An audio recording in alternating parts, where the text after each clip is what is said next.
welcome to another tutorial. Today I'm going to show you how to use clipping masks within Adobe Illustrator. To start off, I'm just going to go create new, wait for it to load, go web and common. If you don't have common, don't worry too much because you can always scale it up or down. So I've got to go create. And it opens up a page like this. So what I want to do first of all is decide what my text is going to be for the clipping mask to show through. To start off the clipping mask, what I'm going to do is I'm going to use the text tool. So I'm going to click type. I'm going to make sure that it's pretty big in my my characters properties. So it's at 300. I might make this 250 just so I can see it all on the page. And all you need to do is drag where you want the text to go and begin typing. So I am just going to type in Adobe Illustrator. If it's not showing, it means that it's too big for the box. So you might just need to open it up a little bit. And you can also decide how close you want these to be together. So I think that looks quite cool. It's up to you. You might want them further apart. It's whatever you decide. So I'm going to go with that one, -75. And I'm just going to move my properties panel to the side and drag these in a bit like so. Okay, so you should have your text there ready to go. And the next thing that we need to do is find an image to go into the background. So I'm going to go into Pixabay for some royalty-free fun. And I'm going to type in Galaxy.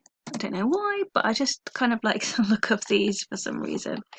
And I just want something with a bit of a punch to it. I kind of like that one. I might go with this one. So just click on it and go free download. And the size that's at its max means that I can just download it. If I want any bigger, I'm going to need to sign in, which of course you can do. So I am human, yes, download that.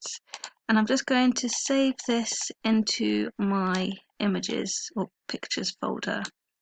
You might have something, you might want to save it somewhere on your OneDrive, for example.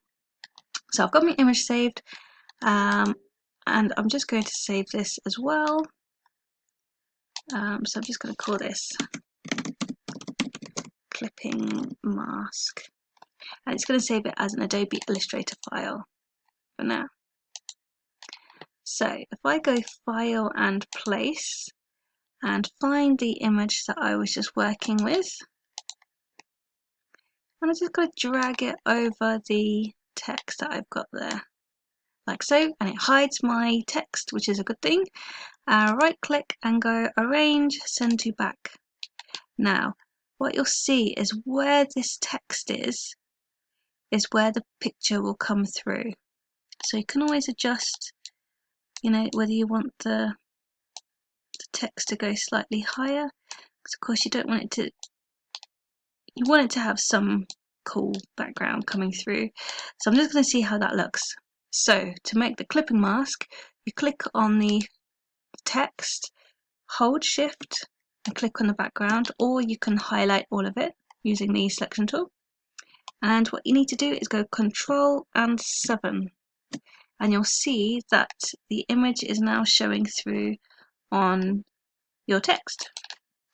So that's a simple way to create a clipping mask, and as you can see, it looks better where the letters are closer together, but you can do this with loads of different texts. The shapes is a little bit different, and I'll show you some of those in the next tutorial.